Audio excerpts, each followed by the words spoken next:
Ankleshwar taluka cooperative purchase and sale યુનિયનની 82મી સાધારણ સભા એપીએમસી ખાતે યોજવામાં આવી। સભામાં વર્ષ 2025-26નો વાર્ષિક અહેવાલ અને હિસાબો સર્વાનુમતે મંજૂર કરવામાં આવ્યા।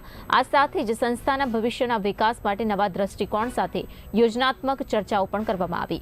આ ઉપરાંત સામાન્ય જનતાને કિફાયતી ભાવે ખાદ્યતેલ ઉપલબ્ધ કરાવવા માટેની મહત્વપૂર્ણ જાહેરાત કરવામાં આવી। અંકલેશ્વર તાલુકા સંઘની આજે સાધારણ સભા હતી। એમાં નફો અને નુકસાન દરેક વસ્તુની ચર્ચા થઈ અને સભાસદો મિત્રો હાજર રહ્યા। એટલા Ankleshwar taluka cooperative purchase and cell યુનિયનના સાધારણ સભા જે યોજાઈ હતી એમાં સહકારી આગેવાનો, ખેડૂત મિત્રો તેમજ સભાસદમાં જે રજૂ કરેલ આપણે બજેટ સહકારી વર્ષનું બજેટ મંજૂર કરવામાં આવેલ છે, તેમજ બીજા જે સૂચનો મળ્યા છે તે બધા કામો મંજૂર